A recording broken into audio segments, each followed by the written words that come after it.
welcome back to my channel. Today I'll be showing you how to make the viral TikTok wheat chicken, although it is not actually originally known as wheat chicken, and it was not actually, first, sorry, although it was not although it was not actually first found out now. It's actually been a meat substitute that has been made for very long, and another name for it besides wheat chicken is seitan. It's also known as seitan, and basically what this wheat chicken slash seitan is a complete protein, and that's because it's made from washed flour, or if you don't use washed flour, it's also made from vital wheat gluten, because vital wheat gluten already has its starch washed out. So because the starch is water soluble, you'll see that it'll be very easy to wash out the starch, and you'll see it come out in the water and it'll appear milky kind of. You can actually save that sauce and use it. It's not really sauce.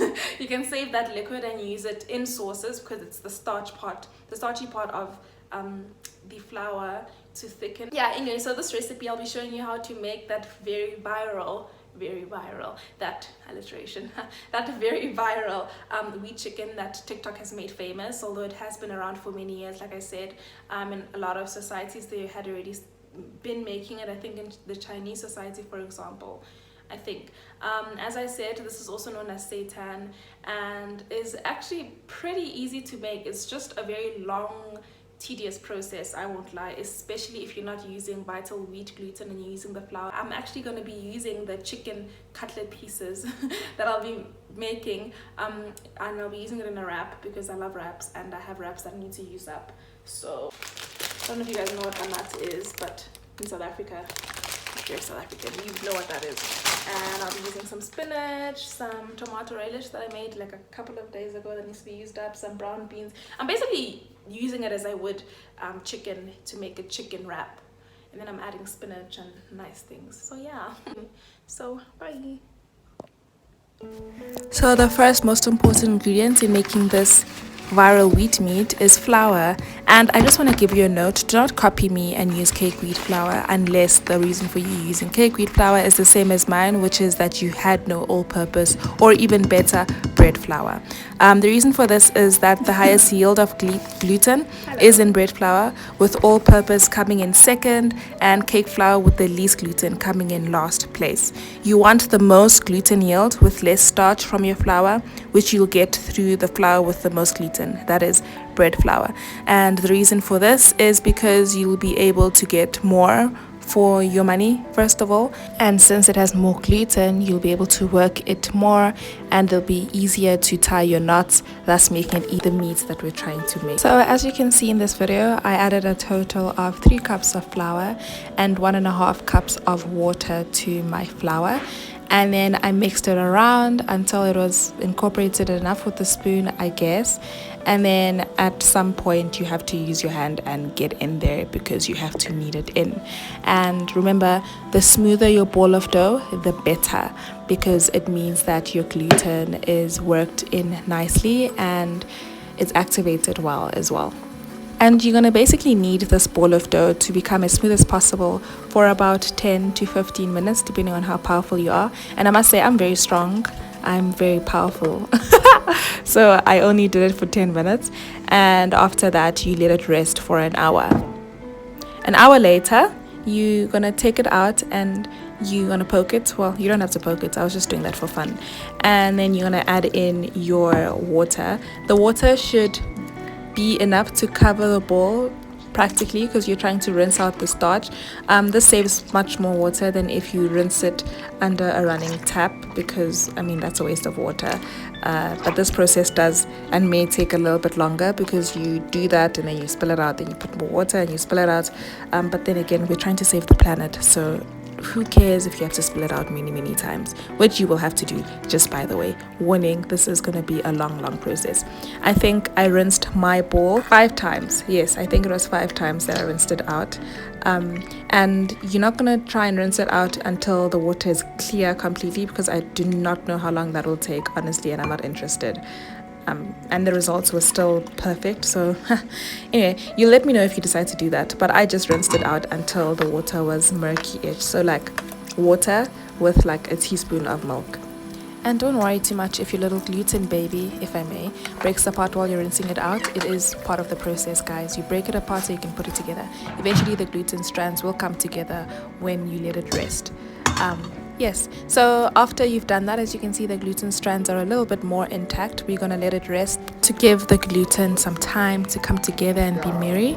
And I'm adding in spices that I usually would when I made chicken, and those are 1 teaspoon of mixed herbs, 1 teaspoon of paprika, and half a teaspoon of black pepper.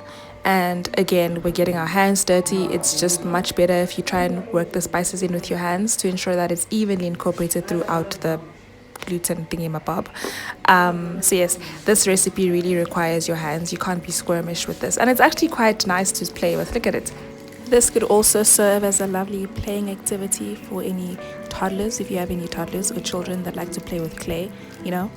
But you're going to do that for about 5 minutes, or until you think the spices are nicely in there enough. After which I am going to be adding in my chicken spices designed literally for chicken, except these ones are vegan, so it's like chickenless chicken spice basically. And these are these two. I'm adding in Cajun spice, and I'm also adding in Carb Smart chicken seasoning. And then you're gonna put that spice in and work it in and incorporate throughout the dough. Like I said, this will help to improve the texture and make it more chickeny. And to take it up a notch, you can also make knots, and this will help make those chicken strands that you find, you know, when you cut it, then it'll have those strands. That's what we're trying to do here.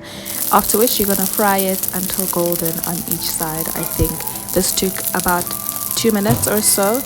This is the most exciting part for me, to tell the truth. It's the most exciting part. Although you will have to wait for another hour or so after frying it. It's not that you're done, but it's worth the wait. It's really worth the wait. Yeah, after it's golden on the other side as well, you then will add in your vegetable or chickenless chicken broth. And I'm adding in 2 cups of those, as well as 1 cup of water. The reason why we're adding in so much liquid is because we'll be simmering this on low for 45 minutes to an hour. So you want to ensure that you have enough liquid for that time. And also the seitan will absorb that liquid as well. So to then produce your delicious, juicy, beautiful chicken wheat and or seitan. Halfway through the time, when about 30 minutes had passed, I flipped it around just so that the other side can also absorb it. I don't know if this is necessary, but I do like equality in my life, and I just felt like that ensured that it was equal. And after the full time was done, it was like there, like I took it out, and unfortunately the sides did burn a little bit, but that didn't impact the flavor at all. If anything, the smokiness helps to add. And I'm just breaking it apart so I can show you the strands. Like, look at that. Look at, like, I can't even, I can't. I was blown away by this.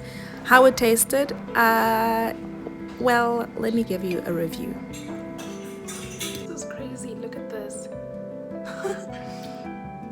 I'm gonna taste it. Just, you know.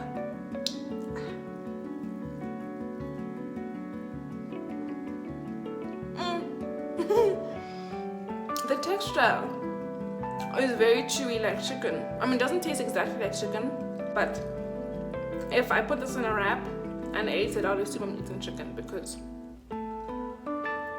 it's really good. Is it really? It's okay. Time to make my wrap. This is really good. Look. You can see like the texture. This is really good. I'm gonna make this again. It doesn't taste exactly like chicken. Don't expect it to taste exactly like chicken. The texture is incredible though. It's really incredible. Almost there. And the flavorings really do help, especially because I used my chicken as seasoning. Yeah, my only reservations is that it takes really long to make. You have to like rinse out the starch from the gluten, and then it takes really long to make. So, and then when you're cooking it, you simmer it on the stove for an hour. It takes a lot of electricity, or gas. So that's my only concern, but otherwise I would say give it a try. Give it a try. I'm now gonna have my wrap. I'm gonna show you what my wrap looks like. Just give me a second. So that is my wrap.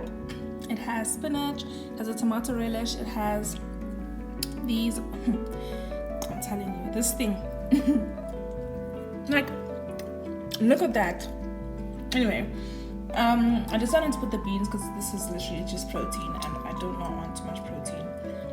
And also I'm fine. I'm just gonna toast this to seal it up and then I'm gonna show you and enjoy. This is the wrap and the spinach kind of caramelized there. And I made some fries as well and the dipping sauce from the tomato relish and mayonnaise. As you can see, the fork still has some of the mayonnaise. And that's some tomato sauce. So that's what I'm gonna eat. And my chicken style wrap. Look at the chicken and the spinach. It tastes like chicken, it's not even funny. Not like exactly like chicken, it's just, you could be fooled. I could be fooled. I'm gonna be having my meal with this iced tea that I got at the China market. It's actually really yummy. It tastes like, I don't know, like a little bit like apple juice mixed with a hint of cream soda. I don't know, but it's really good. So I'm just gonna finish it. And yeah, I'm gonna enjoy it. Bye-bye.